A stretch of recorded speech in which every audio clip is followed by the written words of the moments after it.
benarnya wahyu, ya saya sebisa mungkin dengan logika yang saya bisa pahami, dengan yang tadi Anda sendiri sudah toleran mau akui, itulah definisi kebenaran, yaitu persesuaian antara pernyataan dan kenyataan.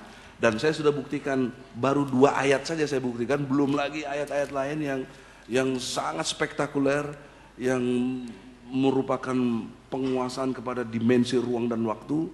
Itu lebih jauh lagi penjelasannya, tapi ini yang sangat faktual saja lah, yang semuanya kita itu berasal dari begini gitu loh, gitu. Apa ada yang bisa menerangkan kepada saya yang dijelaskan Quran tadi nggak sesuai dengan fakta?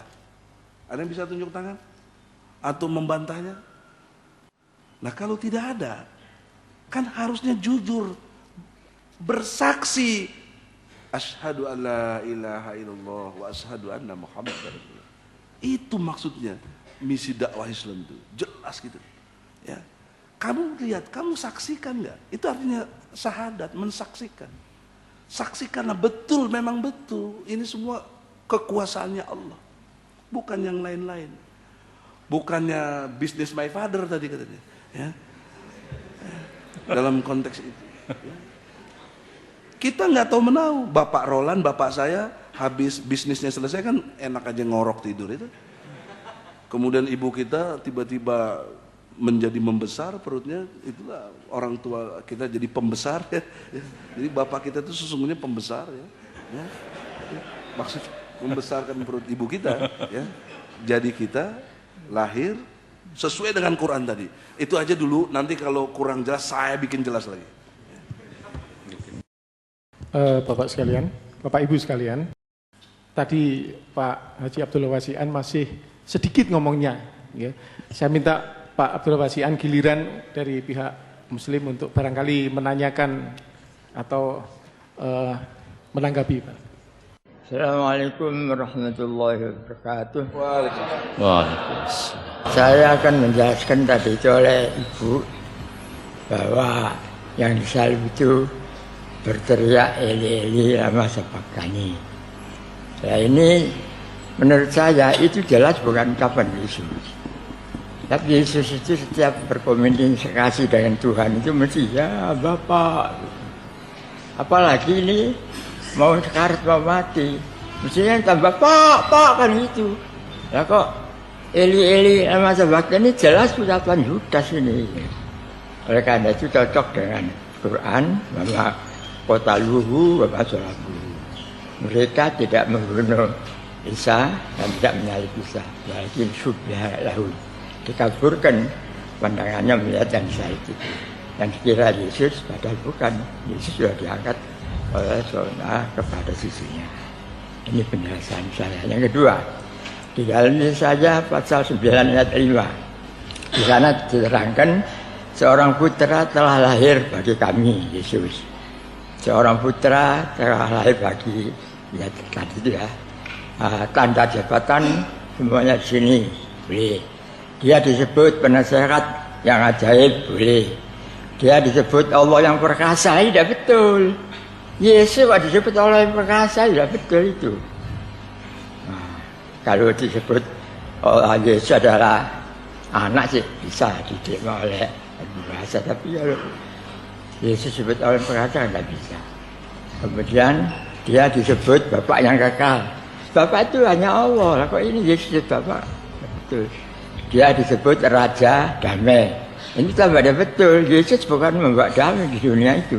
Dia sendiri berkata bahwa aku datang ke dunia bukan untuk perdamaian, melainkan api.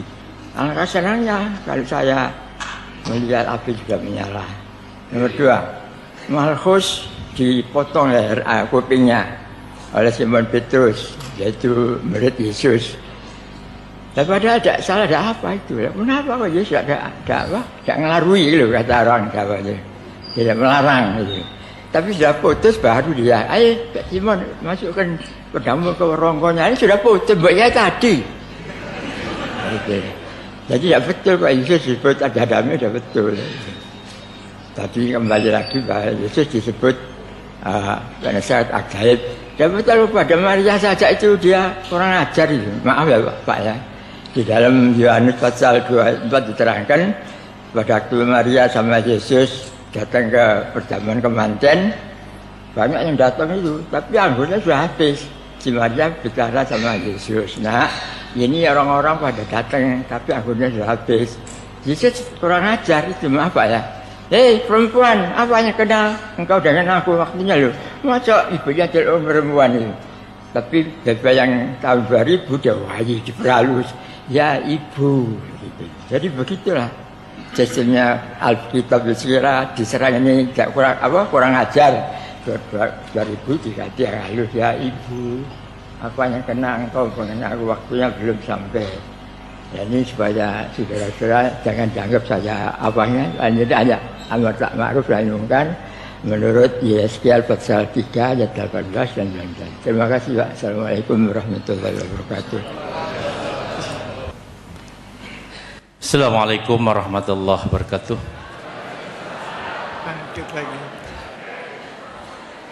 Alhamdulillah wassalatu wassalamu ala rasulillah wa la hawla wa la quwata illa billah. Kalau tadi Pak Egi berbicara tentang masalah Al-Quran, saya akan berbicara masalah Alkitab. Saya akan membuktikan bahwa Alkitab itu tidak benar. Tidak benar. Banyak distorsi.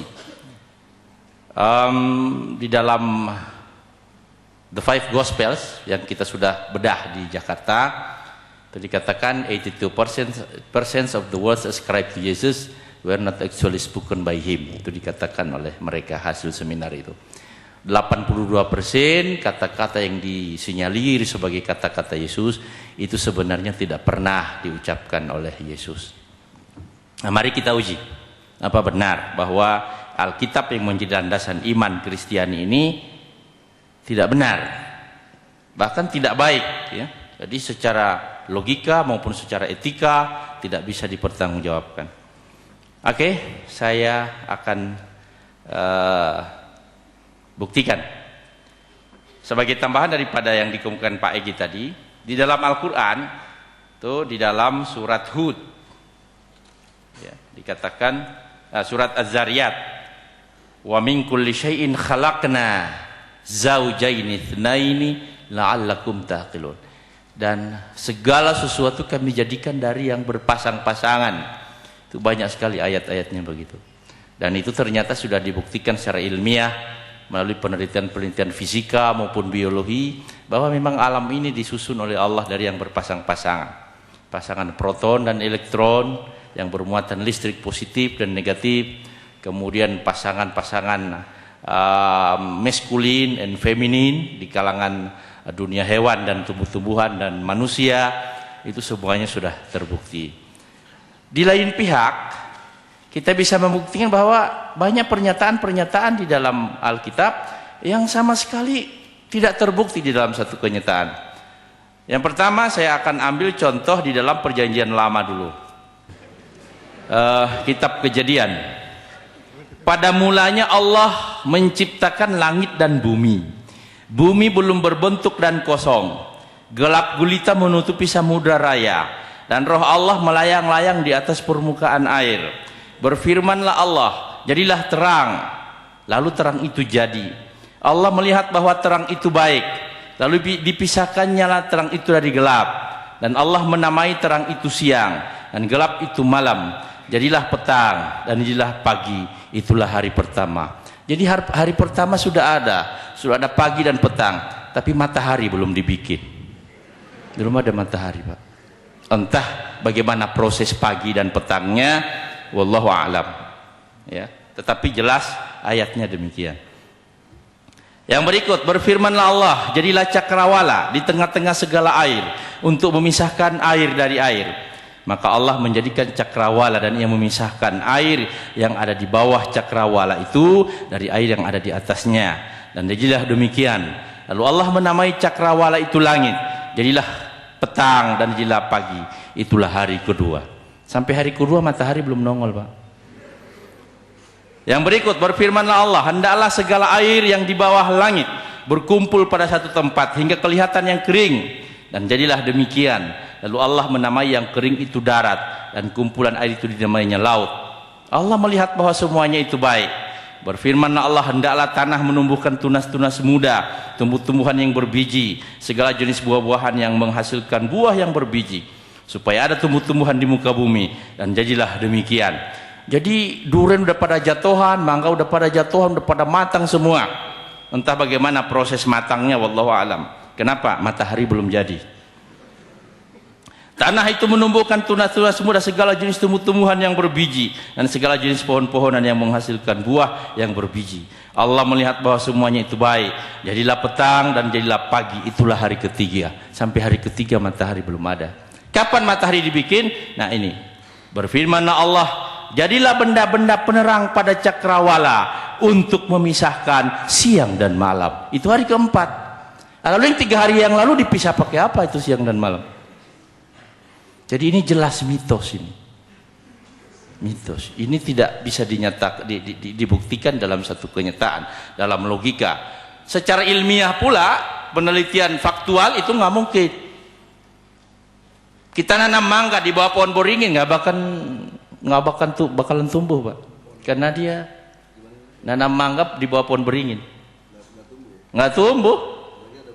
Iya, ya Golkar di situ ya. Nggak tumbuh. Kenapa? Nggak dapat itu matahari. Ya, bagaimana bisa tumbuh dan buah-buahan matang? Nah itu. Jadi satu bukti bahwa di sini terdapat distorsi. Yang berikut di dalam pernyataan Nabi Isa, ini juga nggak bisa dibuktikan, Pak. Nggak bisa dibuktikan. Nih. Kitab Matius pasal 17 ayat 19 sampai 21. Bunyinya begini. Kemudian murid-murid Yesus datang dan ketika mereka sendirian dengan dia bertanyalah mereka, "Mengapa kami tidak dapat mengusir setan itu?" Ia berkata kepada mereka, "Karena kamu kurang percaya. Sebab aku berkata kepadamu, sesungguhnya sekiranya kamu mempunyai iman sebesar biji sesawi saja, kamu dapat berkata kepada gunung ini, pindahlah dari tempat ini ke sana, maka gunung itu akan pindah dan tak akan ada yang mustahil bagimu." Jadi iman sebesar biji sesawi aja bisa mindahin gunung, Pak. Bisa mindahin gunung. Nah sekarang coba jatuhkan ini aqua ke bawah pakai iman. Nggak bisa, Pak. Mau jatuhin aqua aja nggak bisa pakai iman, gimana mau jatuhin gunung ke laut? Nggak bisa. Jadi ini mustahil, mustahil. Jadi ini bukan ucapan Yesus. Ini adalah ungkapan atau ucapan orang-orang yang ingin merusak kredibilitas Yesus sebagai Rasulullah. Kita tidak menghina Yesus. Dia adalah Rasul kita sama-sama. Dia adalah Rasul Allah yang harus dimuliakan, dan kami kalau tidak beriman kepada Yesus sebagai Rasul, gugur iman dan Islam kami. Tapi sebagai Rasul, bukan sebagai Tuhan. Ya, saya kira itu, Pak. Ya. Assalamualaikum warahmatullahi wabarakatuh. Waalaikumsalam. Berikutnya ditanggapi oleh. Habis ini saya bertanya. Saya sudah siapkan pertanyaan, belum siapkan jawaban, karena baru bertanya tadi. Saya ingin menyimpulkan pertanyaan bapak-bapak dalam satu frase, yaitu sistem penafsiran. Kita punya ilmu itu ditafsir pakai sistem. Saya pikir juga Quran itu, saya pakai bahasa Inggris, Al-Quran itu bukan apa? Alkitab itu, Al-Quran itu juga punya sistem untuk menafsirkan. Dan sekarang siapa yang buat sistem? Itu yang mendasar. Sama juga dalam kekristenan. Kita mempunyai konsep tentang Yesus, tentang Roh Kudus, tentang Allah Bapa. Itu kan ada sistem penafsiran. Dan saya harus beritahu bahwa di kalangan Kristen pun perbedaan penafsiran itu sangat kuat. Oleh karena perbedaan sistem penafsiran. Sekarang siapa yang mensahkan sistem itu? Itu jadi saya pikir sama semua. Saya tidak usah Yesus yang bagaimana atau 80. Dan yang sangat disayangkan, bapak-bapak khususnya di tataran akademis akan lebih cenderung menggunakan hasil penelitian para teolog liberal. Yang Jesus Seminar, saya punya buku tebalnya 700 lebih halaman. Judul bukunya Teologi Abu-Abu. Dan saya sudah masukkan di sana. Sayangnya banyak orang berpijak pada kesalahan penafsiran. Termasuk yang 82%. Warna ini tidak asli, yang setengah asli, dan seterusnya. Itu saya sudah pelajari. Bertumbuh berkembang di Amerika Serikat dengan Dominic Crossan sebagai tokoh yang sudah ngawur. Bagi saya dia bukan Kristen. Hanya mata pencahariannya yaitu di dunia teologi, supaya perutnya hidup, supaya dia ada makanan. Jadi ini sangat mendasar. Sistem penafsiran. Saya tidak bisa jawab banyak oleh karena cukup banyak poin yang ditanyakan. Namun saya akan jawab satu hal yang tadi aja, yaitu sistem penafsiran. Yang kedua, untuk memahami Alkitab harus tahu setting culture sosial bagi konteks Timur Tengah. Kita tidak bisa memikirkan kalimat-kalimat itu dalam setting orang Jawa, dalam setting culture Jawa yang kok nggak sopan. Istilah perempuan itu pada waktu seorang menyebut perempuan itu, waduh itu mulia sekali. Untuk konteks orang, kalau kita pakai kacamata kita yang berlapis-lapis, tambah dengan lapisan culture budaya Jawa, ini memang tidak akan sepakat. Betul? Tapi maka itu yang mendasar sistem penafsiran. Saya tidak berani menafsirkan Al-Quran. Dan saya dalam mengajar tidak pernah menyinggung-nyinggung Al-Quran. Saya tidak tahu. Dan saya akan kurang ajar kalau saya mencoba-coba tanpa berguru dulu kepada Pak Sujana mungkin. Kan begitu. Dan saya harus belajar sistem dulu. Nah kita kalau mencatut sana sini tanpa tahu sistem, kita malu sendiri. Karena bukan itu yang kami maksudkan. Hanya ini dulu. Terima kasih. Oke, tadi jadi penafsiran itu harus dengan sistem, harus ada ilmunya. Nah sekarang saya ingin bertanya kepada Bapak, itu ayat-ayat tadi itu tolong tafsirkan dengan ilmu Bapak kepada kami sehingga akal dan hati nurani kami itu bisa menerima kebenaran ayat tadi itu. Yang dikatakan bahwa orang punya iman sebiji sawi bisa mengusir gunung, atau matahari yang belum dibikin tapi kok siang malam sudah pagi sore sudah terjadi, kemudian diciptakan pada hari keempat untuk memisahkan siang dan malam. Itu bagaimana sistem menafsirkannya sehingga bisa jadi makul itu? Silakan. Ya, sistem yang benar itu gimana? Ya, monggo Pak. Ya, tidak semua, tapi saya akan jawab yang saya tahu. Pertama, karena kalau saya mampu menjawab semua, saya akan menjadi Allah bagi Alkitab. Katanya logika. Saya sementara sudah siapkan pertanyaan kepada Pak Egy Sujana.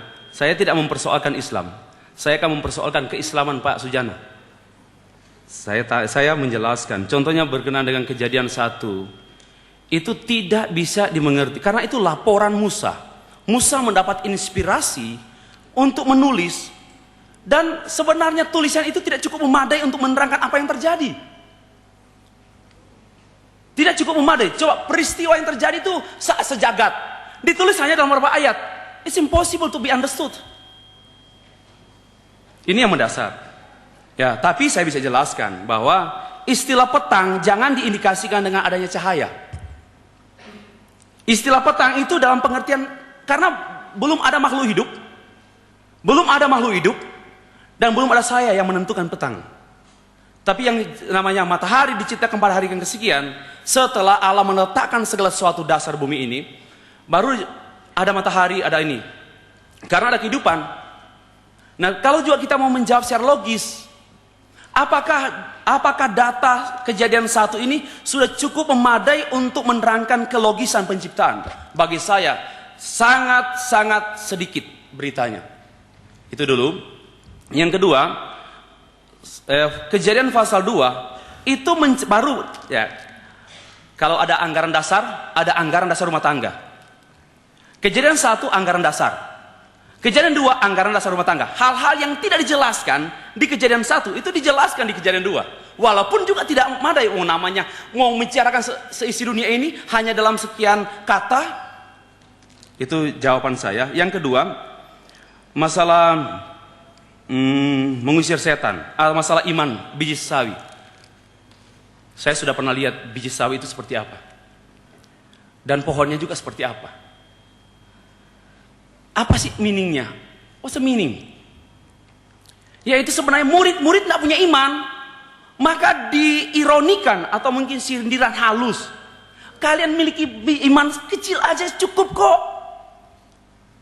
Fokusnya bukan soal gunung, problemnya pada murid, yaitu there is no faith. Maka Tuhan Yesus menyinggung begini, kalian punya iman sedikit aja sudah cukup. Kenapa kalau tidak percaya? Bahkan saya katakan, murid-murid Tuhan Yesus baru percaya setelah Tuhan Yesus bangkit. Sebelum Tuhan Yesus bangkit, mereka belum memiliki iman. Maka jangan meletakkan konsep kita pada sebelum mereka beriman. Mereka hanya sebagai pengikut saja karena mengagumi mujizat, mengagumi pengajarannya, tapi belum believe, belum percaya. Nah, oke, saya pikir kalau membahas satu persatu, mungkin kita akan tindak lanjuti dalam pertemuan tahun depan. Katanya ini panitia sudah nyinggung-nyinggung. Kalau bisa para ahli duduk sama dan kita bahas bersama untuk menemukan, bukan menemukan persepsi yang sama, untuk mengerti persepsi masing-masing kita. Karena impossible menemukan persepsi yang sama. Itu dulu. Saya akan bertanya atau Oke, ada sedikit ini perlu diselesaikan ini. Begini. Bapak barangkali membutuhkan ensiklopedi berjilid-jilid untuk menentukan seseorang itu bohong atau tidak. Kalau kita yang normal itu satu kalimat aja kita sudah bisa tentukan orang itu bohong. Saya alhamdulillah ya saya pernah jadi rektor, sampai sekarang saya ketua yayasan di Rawamangun. Kalau ada dosen yang melamar ke saya, kemudian saya tanya, bagaimana kapasitas keilmuan saudara? Cobalah cerita sebentar. Kemudian dia mengatakan, aduh Pak Ramli, saya baru tadi dari Bekasi, saya melihat seekor onta tadi masuk lubang jarum. Seekor onta masuk lubang jarum. Dengan satu kalimat itu saya sudah usir dia, karena nggak mau saya punya dosen yang akan menipu mahasiswa saya. Bagaimana seekor onta bisa masuk lubang jarum? Kata Yesus saja orang kaya susah masuk surga, sama dengan seekor onta bisa masuk lubang jarum, baru orang kaya bisa masuk surga. Jadi kebodohan dan kemustahilan seseorang satu kalimat aja udah bisa diketahui. Ngapain harus berjilid-jilid? Jadi kitab Kejadian yang beberapa belasan ayat itu kita sudah bisa pastikan ini ayatnya nggak benar, Pak. Ayatnya nggak benar. Jadi saya tidak menerima apa yang Bapak katakan tadi harus urus seluruh alam diterangkan, tidak. Satu kalimat aja udah cukup kok. Iya. Saya kira. Ya. Kasih. Masih ada tanggapan, Pak? Ya sedikit sebenarnya kalau bicara soal lubang jarum itu analogi. Yesus mengajar pakai analogi sama dengan kita biasanya seperti guru mengajar untuk dapat analogi bahwa memang tidak ada keselamatan tanpa Yesus. Kenapa? Enggak ada. Bagaimana mungkin onta masuk dalam lubang jarum? Keselamatan itu dari Allah, bukan dari kita mengupayakan dengan cara apapun, kesalehan kita pun tidak mungkin. Itu yang dijelaskan oleh Tuhan Yesus. Bukan, jadi analogi, pakai analogi. Tidak ada jalan untuk masuk. Onta pun tidak bisa masuk. Itu memungkinkan. Karena itu hanya Allah yang bisa menyelamatkan, bukan onta. Onta kita tunggangi dan kita makan kalau bisa gitu. Makhluk hidup dan dia tidak membutuhkan keselamatan. Nah, ya itu saya pikir cukup, saya tidak akan jawab lagi karena ini persepsi kami. Oke. Ya. Tapi secara faktual Pak harus mengakui Pak bahwa seekor onta nggak bakalan bisa masuk lubang jarum, Pak. Itu yang saya minta dari Bapak. Secara faktual itu nggak akan mungkin bisa. Bahwa yang namanya matahari belum diciptakan, kemudian sudah terjadi siang malam, tumbuh-tumbuhan sudah pada tumbuh, itu sama dengan seekor onta masuk lubang jarum, Pak. Mustahil itu. Itu aja yang perlu Bapak akui. Habis itu udah finish itu. Toleran ya? Iya. Saudara sekalian, tadi sudah saya sampaikan bahwa diskusi kita, dialog kita akan diakhiri pukul 14.30 ya. Waktunya tinggal 10 menit. Tentu tidak puas ya, tentu.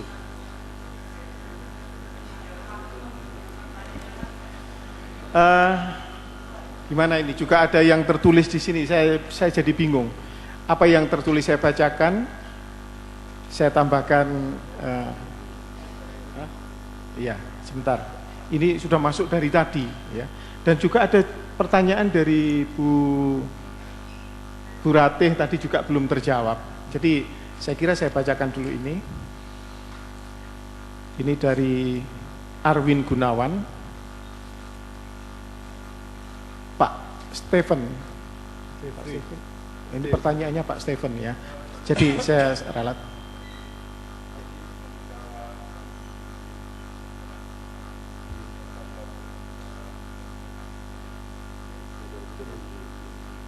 Tadi bukan tanya itu Pak ya?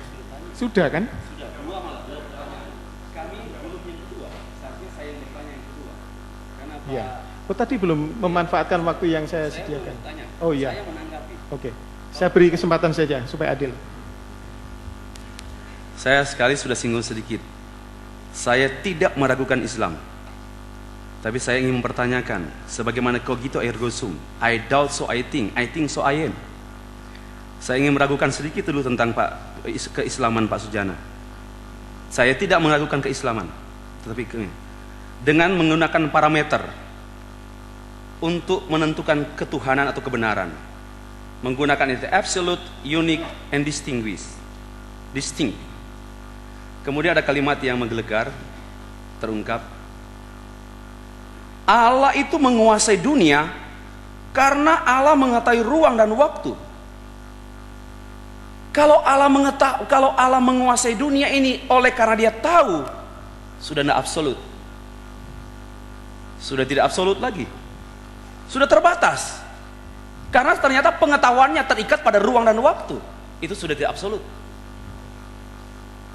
Nah, saya, Pak Sujana suka menekankan berpikir logis.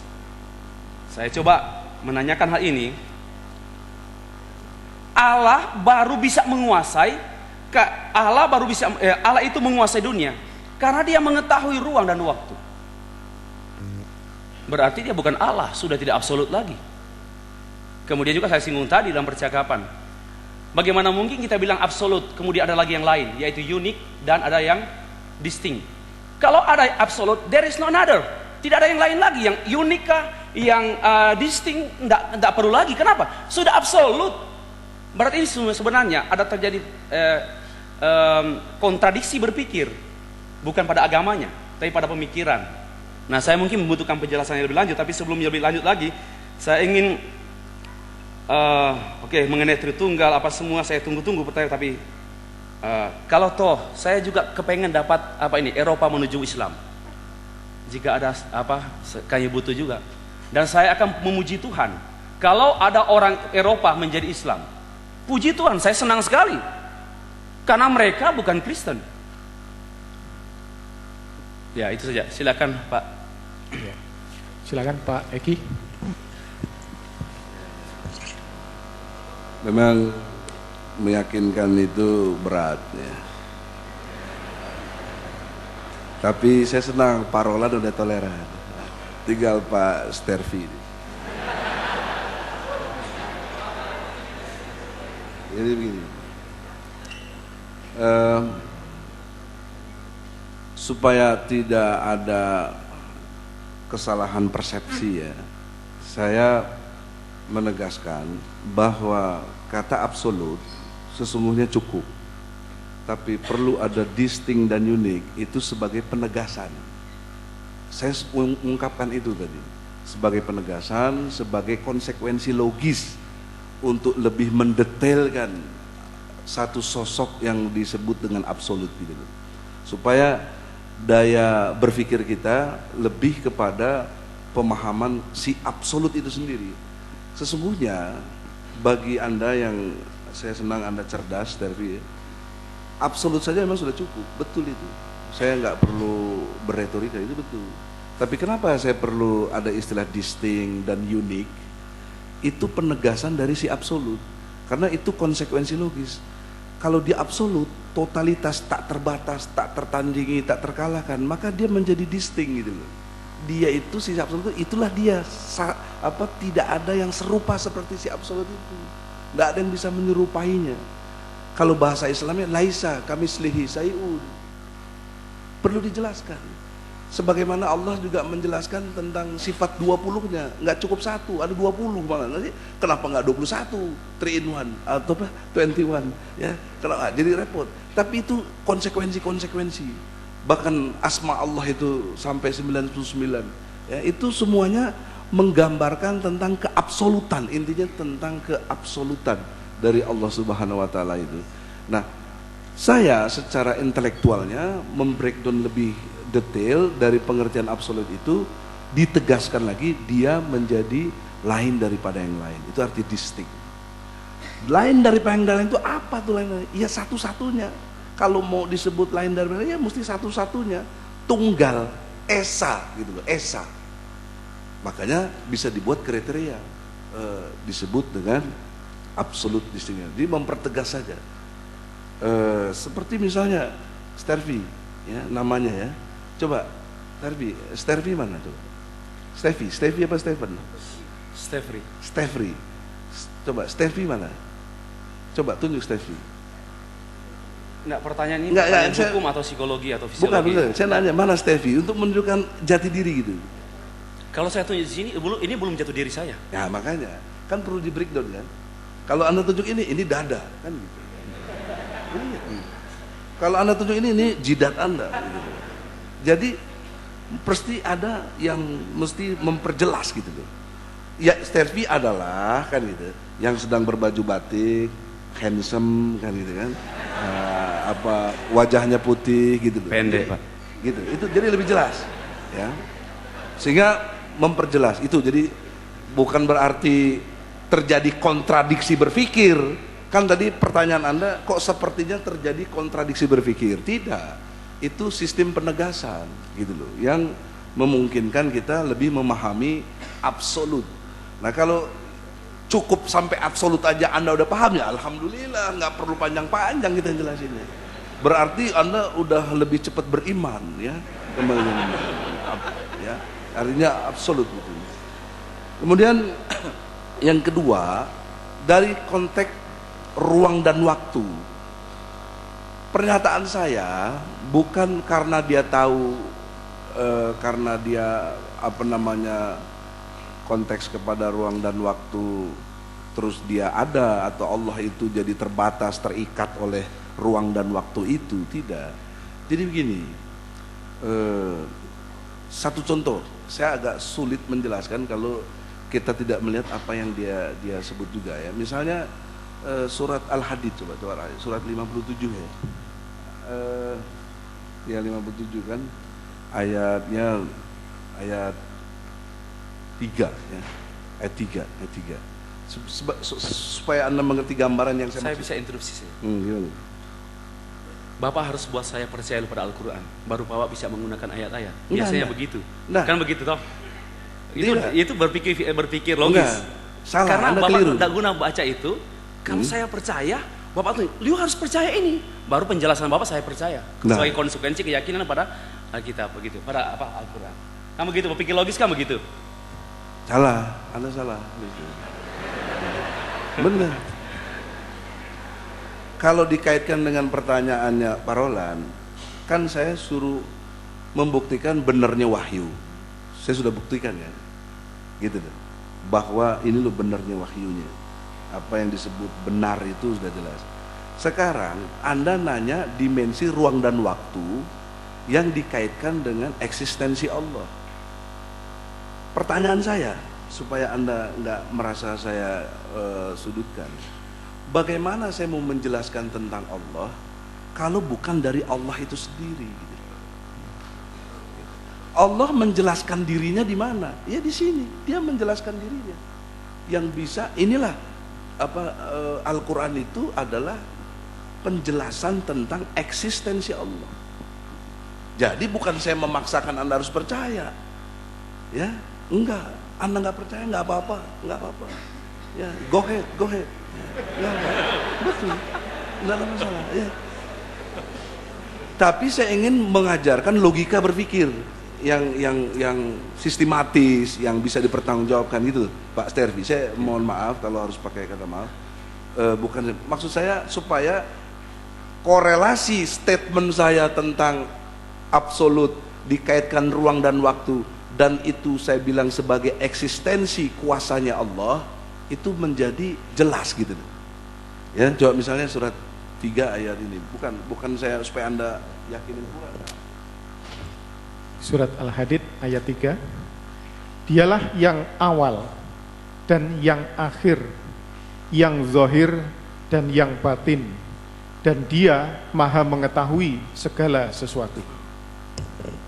Ya, jadi dia yang awal, wal awalu wal akhiru wal johiru wa huwa bikulli syai'in alim. Dia yang awal, dia yang akhir, dia yang johir, yang nyata dan yang gaib, ya, yang batin, dan dia yang mengetahui segala sesuatu. Nah, korelasinya sangat jelas.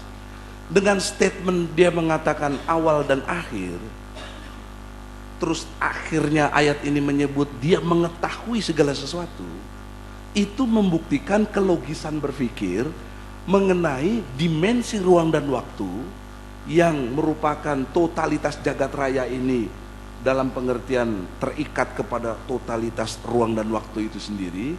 Maka karena ruang dan waktu itu adalah eksistensi dirinya, eksistensi ya, bukan substansi ya. Yang kita bicarakan eksistensi. Anda tahu eksistensi Susilo Bambang Yudhoyono dari Sabang sampai Merauke itu eksistensi dia. Kalau Anda mau mengerti membedakan eksistensi dan substansi, setelah dia terpilih menjadi presiden, eksistensi dia paling tidak foto-foto dia tuh dari Sabang sampai Merauke ada dipajang. Itu eksistensi, berada di mana-mana gitu. Itu dimensi baru Sabang sampai Merauke. Presiden udah direbutkan sedemikian rupa kekuasaannya gitu loh. Terus nanti bisa juga belagu ya, atau diktator bisa juga. Kita enggak tahu, mudah-mudahan enggak lah ya. Tapi yang jelas saya ingin menerangkan pengertian ruang dan waktu. Jadi ruang dan waktu Indonesia Sabang sampai Merauke itulah namanya Indonesia. Nah, ruang dan waktu dunia ini, jagat raya alam semesta ini, universe namanya, the universe ya, totalitas tak terbatas, tak tertandingi, tak terkalahkan, semua ini yang disebut dengan universe. Jadi dengan begitu pengertiannya, akhirnya Allah menyebut dirinya akulah yang mengetahui segala sesuatu. Kenapa? Karena dia menguasai ruang dan waktu. Lebih detail lagi misalnya ya, kalau di ayat 4-nya itu disebut aku bersama kamu dimanapun kamu berada. Ini ayatnya. Terangkan pada saya ayat ini, bagaimana menjelaskan ayat ini, aku bersama kamu dimanapun kamu berada. Ada ayat ini, ayat 4-nya dari Al-Hadid. Jelaskan. Kalau kita tidak mengerti ruang dan waktu, pasti nggak ngerti ayat ini. Ini tinggi sekali filosofisnya. Kalau kelas-kelas masih S1, S2 susah gitu loh. Ya, kurang paham. Ya, apalagi coba MBA makin botak aja nggak bisa deh. Ya, mesti paham. Coba Anda bayangkan. Ya, kan nanti pemahamannya bisa apa namanya? Bersama kamu dimanapun kamu berada. Oh, aku kesini ada Tuhan, kesana ada Tuhan. Bagaimana? Kan nggak jelas. Tapi kalau kita memahami dalam spektrum ruang dan waktu, luar biasa. Ini sangat jelas. Inilah hidayah. Inilah persepsi yang clear. Kita menerima eksistensi Allah, sehingga kita menyebut Allahu Akbar. Sebenarnya kalau nggak ada bahasa Arab, Allah the universe, mestinya begitu. Sama itu, the universe. Ya. Nah, Allahu Akbar artinya apa, Pak? Artinya presiden kecil. Harus berani, saya berani gitu. Presiden kecil, semua kecil itu. Yang besar cuma Allah, universe gitu. Nah, untuk itu ya, Stervi ya, supaya jelas, maka benda yang paling hitam di atas batu yang hitam di malam gelap gulita, Allah tahu nggak? Bagaimana Allah tahu?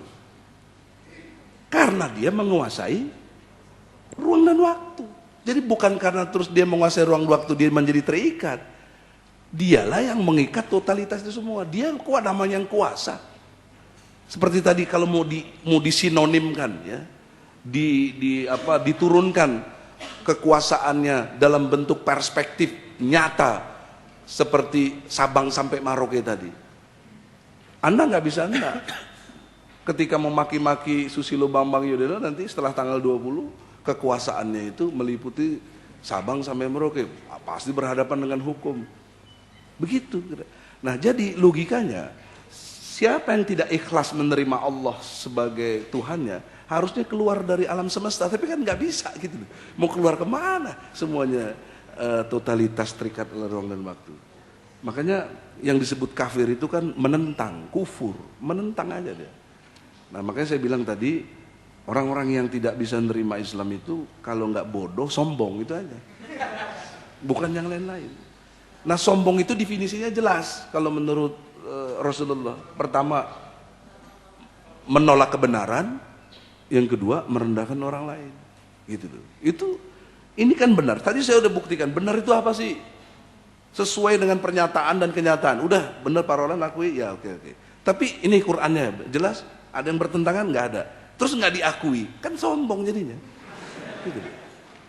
Gitu loh maksud saya, logika jelasnya. Jadi bukannya terus paksa suruh percaya, enggak perlu begitu. Jadi oleh karena itu, logika yang saya bangun adalah logika saya tidak juga maki-maki kitab Anda atau enggak kan. Saya tetap ada di. Saya bahas yang kita punya, saya sudah yakini sebagai satu konsep Tuhan. Jadi makanya kalau diskusi kita mau efektif, efisien, sejak awal saya bilang, bicaralah konsep Tuhan. Nah, sekarang saya bertanya kalau begitu, buktikan pada saya absolutnya Yesus Kristus yang Anda anggap sebagai Tuhan. Mana absolutnya? Gitu, yang jelas, yang detail dengan bukti-bukti ayat-ayatnya juga. Kalau enggak ada ya Anda harus toleran, gitu loh maksud saya. Terima kasih. No comment. Ini ganjel lagi ya, gantung untu istilahnya. Kalau belum terjawab, jadi Pak Stefri mohon dijawab. Maksudnya kalau keabsolutan Yesus bukan bergantung pada pengakuan kita. Dia tidak diakui dia tetap Tuhan. Maka bukan karena hasil konsili Efesus. Pemberian nama Yesus pun bukan karena konsili atau gereja. Itu Allah sendiri yang menyatakan pada waktu memberitahukan, announce kepada Maria, anak yang kau lahirkan namanya Yesus, artinya juru selamat. Bukan diberi nama oleh Maria. Bukan hasil rembuk dengan tetangga. Bukan. Ini yang jadi yang saya ingin sampaikan. Keabsolutan Yesus sekali lagi, itu sekali lagi tidak bisa diterima secara logis. Karena bukan, saya pikir saya sudah memberitahukan hal-hal yang logis tadi pagi. Tapi kalau mau menuntut lebih dari itu, saya tidak mau jadi pembela Yesus. Saya bukan Allahnya Yesus. Itu yang saya ingin sampaikan. Keabsolutan Yesus itu unik. Tidak bisa didekati oleh karena I know who is Jesus, so I believe him. Saya tahu dia maka saya percaya. Itu pola pikir filosofi. Saya sebenarnya ada banyak pertanyaan tapi mungkin harus diakomodasi pada pertemuan-pertemuan selanjutnya. Bukan menyuruh saya diundang lagi, enggak. Saya juga tidak diundang, cuma saya diminta oleh Pak mendampingi rektor. Saya mungkin akan tanya, mana yang duluan? Keyakinan atau pengetahuan? Bapak Ibu saya lempar. Mana yang duluan? Keyakinan atau pengetahuan? Ya? Pengetahuan. Bagaimana ada spirit mau tahu kalau nggak yakin ada Tuhan? Kalau kita yakin ada Tuhan, ya. Kalau kita yakin ada Tuhan, maka ada spirit mengetahui, pengetahuan. Kalau nggak ada keyakinan tentang Tuhan, jangan belajar. Ini logis. Tapi karena ada keyakinan, ada Tuhan. Saya tidak bicara Tuhan Yesus. Tapi ada Allah, ada Tuhan. Maka itu saya belajar. Saya mau tahu. Baru saya tahu, oh siapa dia. Kalau pertanyaan pertamanya tentang apa ada Tuhan, apa? Baru siapa Tuhan setelah belajar. Setelah belajar baru siapa Tuhan. Baru maka terjadi perbedaan. Tapi yang mendasar dulu, yakin dulu akan adanya Tuhan. Baru belajar, baru tahu, oh siapa dia. Saya pikir cukup dulu lah ya.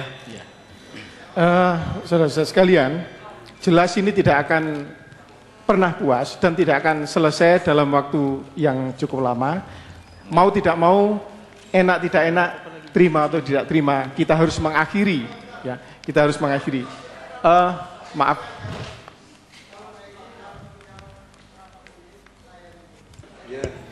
Saya beri kesempatan singkat saja. Kalau bicara pendekatan ilmiah itu salah satunya sistematis, maka yang benar itu adalah pengetahuan dulu baru keyakinan. Tidak mungkin kita yakin sesuatu tanpa kita tahu. Tidak mungkin. Kita bisa lihat peristiwa dari mulai Nabi Adam sejak pertama, kemudian Bapak Tauhid Ibrahim, sebelumnya itu menuhankan bintang, bulan, dan lain sebagainya, sampai dia berkesimpulan, oh Allah gitu. Itu proses pengetahuan yang dapat.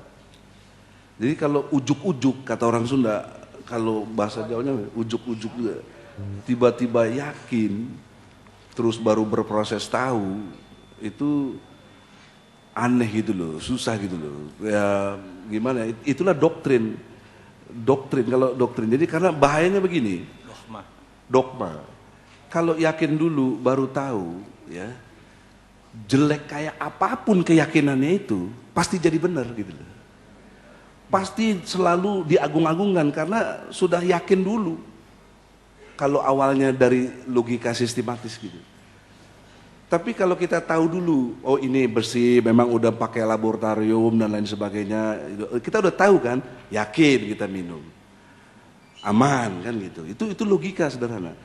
Tapi kalau kita awalnya yakin, wah nggak ada cerita lah, pokoknya Allah Maha Kuasa, biar kotor pun ku minum. Itu jelebau bahlul itu, nggak masuk akal itu. Sederhananya begitu, tapi saya tidak mengatakan Pak Stervi begitu gitu loh. Oleh karena itu harus prosesnya itu pengetahuan, belajar. Nggak ada yang tiba-tiba yakin itu nggak ada. Ya, kecuali di doktrin tadi diyakinkan sedemikian rupa dan lain sebagainya untuk misalnya cara komunis mendoktrin supaya nggak percaya sama orang lain. Contohnya misalnya saya pernah belajar teori propaganda ya. Misalnya anak kecil naik di tempat tidur yang tingkat tuh. Turun. Pas dia turun, katanya mau ditangkap sama bapaknya, terus dilepas, jatuh ke bawah. Oh nangis berdarah-darah kan benjol. Nah makanya kamu jangan percaya sama orang lain. Nah, bisa yakin di akhirnya setelah itu. Oh ya bapaknya aja ngajarin begini. Itulah komunis itu, begitu. Tapi tetap awalnya pun dia bisa yakin begitu lewat pengetahuan, gitu. Pengetahuan dari si bapaknya untuk jadi komunis begitu. Bahwa tidak ada Tuhan, jangan percaya sama orang lain. Begini, makanya ciri komunis itu sering destruktif gitu. Nah Islam, saya bilang tadi muatannya 7, keadilan, kedamaian, kesejahteraan, ketertiban, kesetaraan, kebebasan, dan keselamatan. Ini tidak mungkin bisa diyakini Islam punya begini kalau saya tidak punya pengetahuan. Bagaimana cara memasukkan ke otak saya, ke hati saya yang bisa untuk merasakan sesuatunya. Ini loh Islam hebat, Islam kasih sayang, Islam ini. Tapi nggak lewat pengetahuan. Nggak mungkin. Itu susah. Kecuali dipaksa-paksaan seperti teori komunis tadi. Saya kira gitu. Mudah-mudahan nggak menganut komunis. Terima kasih Pak Iki.